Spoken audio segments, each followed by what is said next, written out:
You unfairly disrespected this part of the neighborhood because most of the people here are hardworking and trying to do the right thing.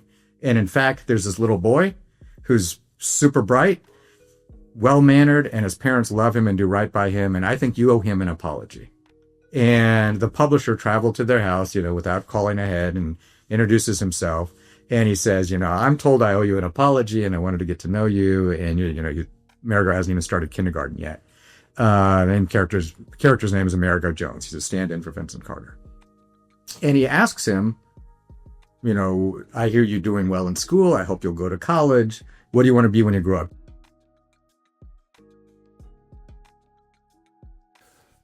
All right, so boom, welcome back to another episode of the Black Caliber Podcast. Today, I am here with Chip Fleischer, right? He is an editor at Pushkin Press, a key figure in reviving the legacy of Vincent O. Carter through his work such as Sweet Thunder and a little bit of work on the Bern book have found new life, ensuring Carter's voice continues to inspire, challenge readers today.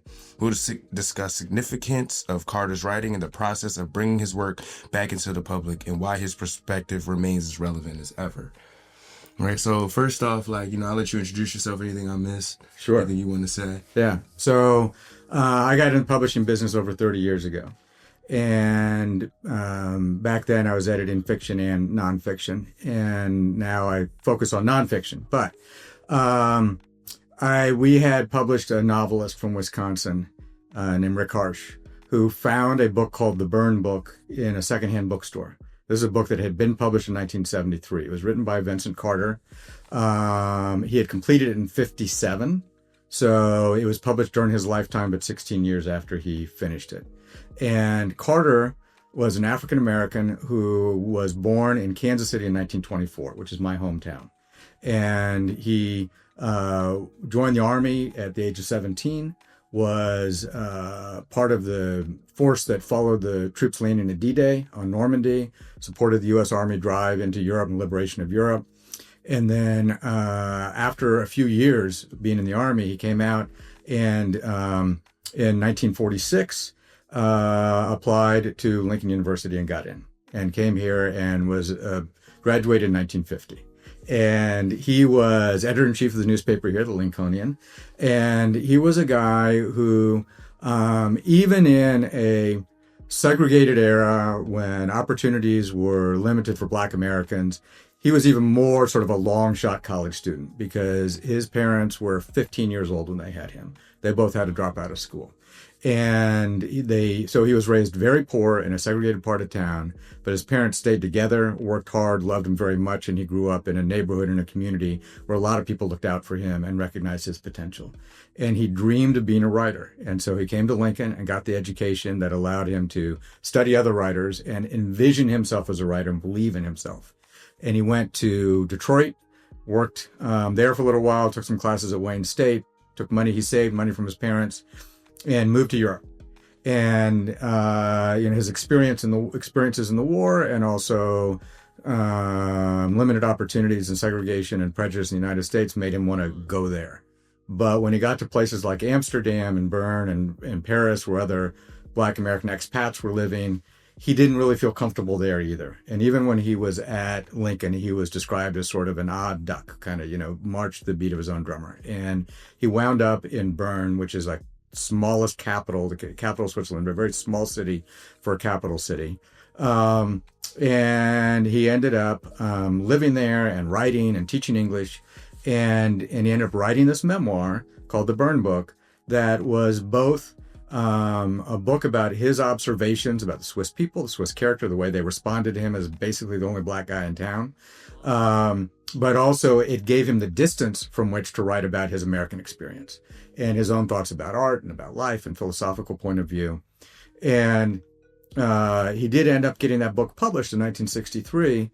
But as people were talking about today at the conference here at Lincoln, that book, in 73, that book came out after the Black Power movement had sort of emerged. And it wasn't really what American publishers were looking for from Black American writers. And in addition to that, in 1963, he had completed this autobiographical novel, which he called The Primary Colors.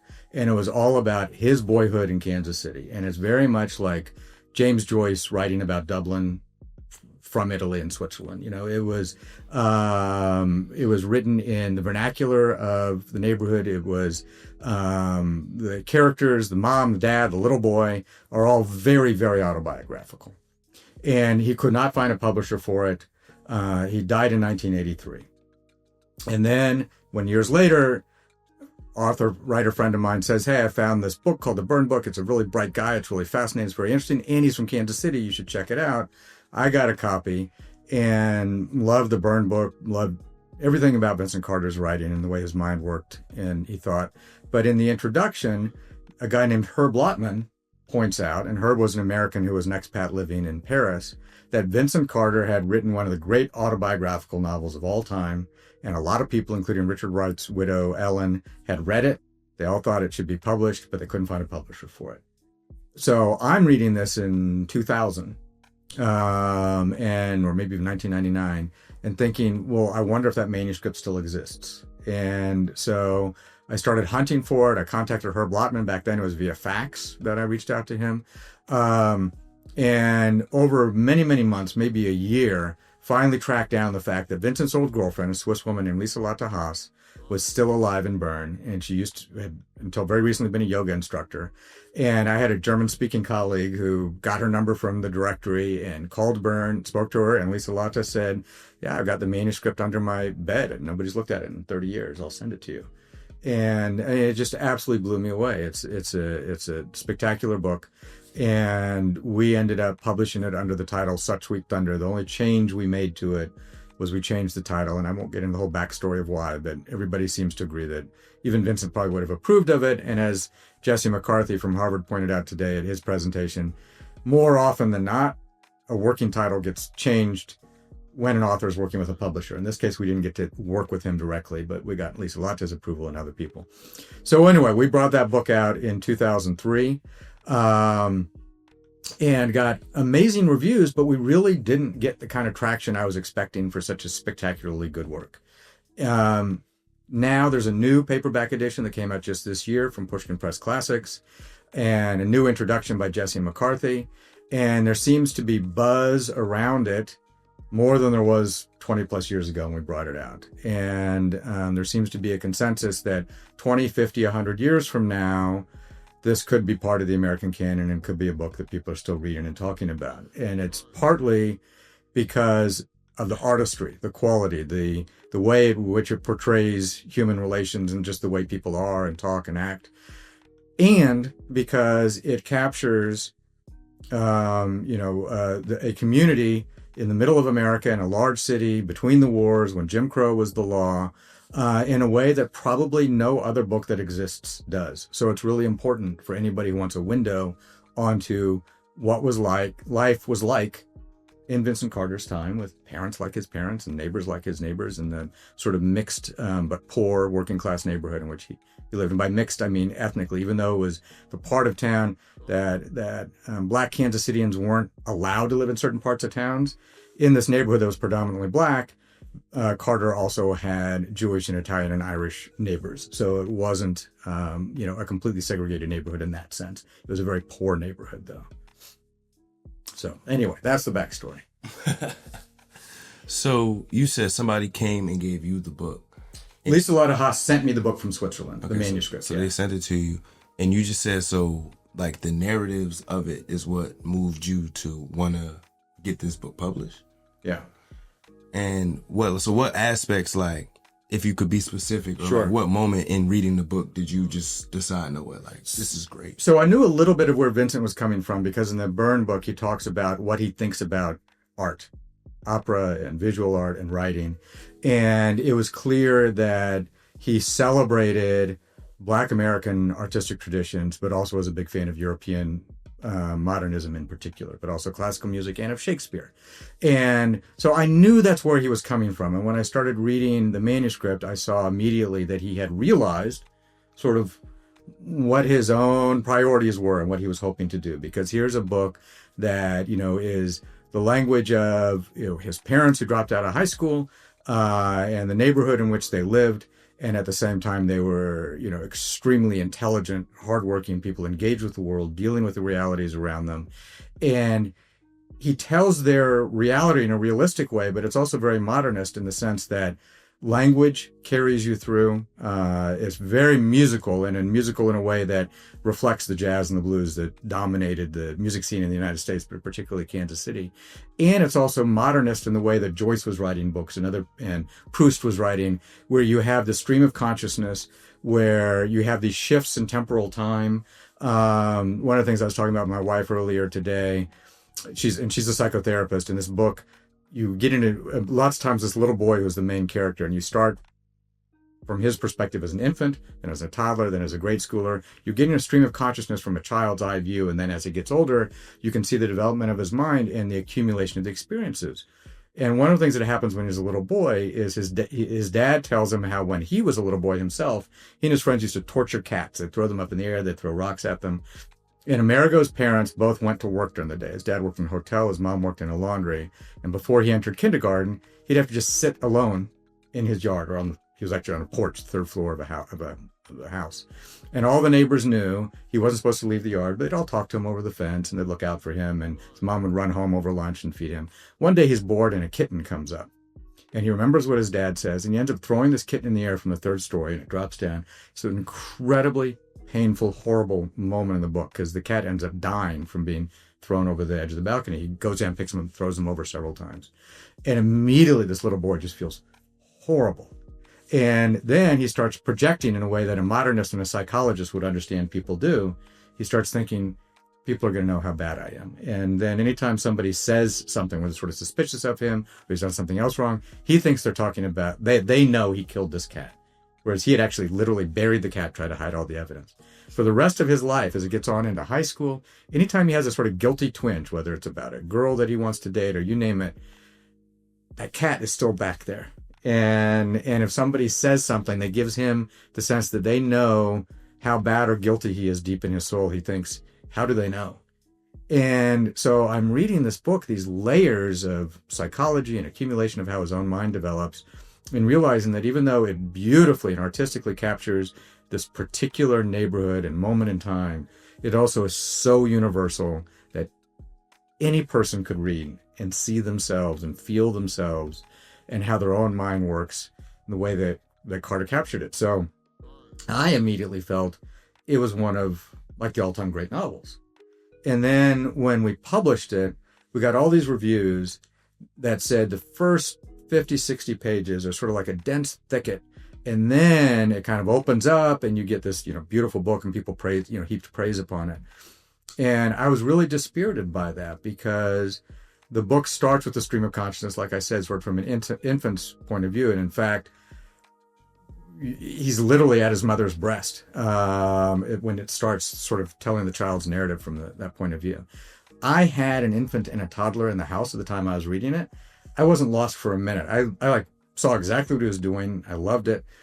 And when the world didn't sit up and take note of how brilliantly Carter had recreated this experience from that point of view, I thought to myself, if Joyce had written this, or if an already famous author had written it, critics would be falling all over themselves to try to convince other people or explain to other people how and why it was so brilliant. And here, people were kind of dismissive. And in between that hardcover, where we published the book exactly the way Vincent wrote it, in the current paperback, we did an interim paperback edition where we actually cut it down and we took out that early stuff. And I did it with a really heavy heart, and it really upset me to do it. And I felt guilty about having done that. And as I mentioned at this morning's conference where we were talking about it, I felt like I had let a good friend down, because Vincent had become one of those on that very short list of writers where when I would read him, I felt like I was having a communication with somebody with whom I was very close.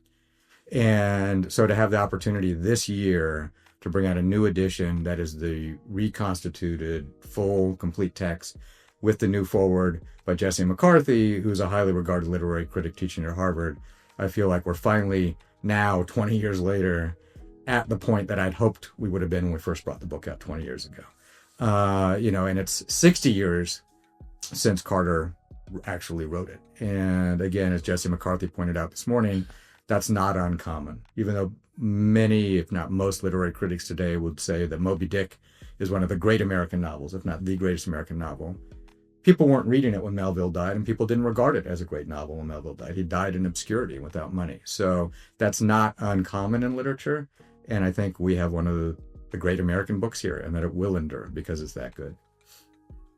That's dope. And before, because I know y'all watching, y'all gonna say, who's that other guy? Y'all didn't introduce him. Yeah, see? So hopefully y'all are paying attention and y'all actually watching.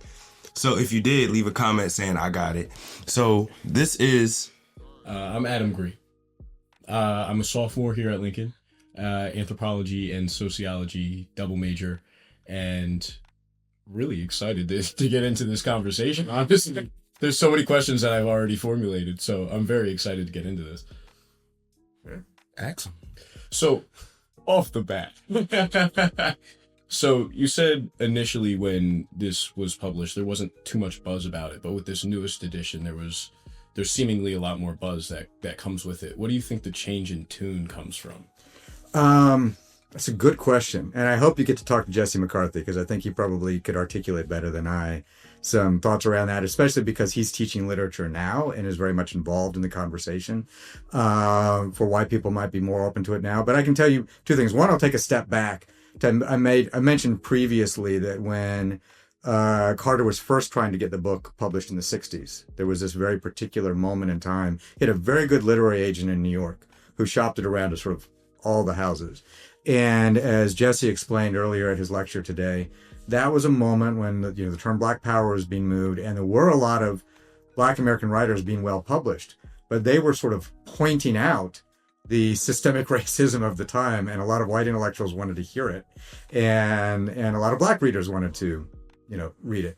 Carter was not writing a book that was in any way angry. It wasn't politically overt, but on every single page, if you're reading a realistic artful rendition of Black life in America during the Jim Crow era, on every page you are seeing, racism and identity and social justice issues presenting themselves, but as people are living their lives. And for instance, there's a moment in the book where the publisher of the local Black newspaper, in the book, like I said, it's called The Voice in Kansas City, there was actually a paper called The Call, comes to the apartment, the part of the house where Amerigo lives with his parents, to apologize because he had run a piece in the paper earlier in the week about a bootlegger being shot in the alley outside their house.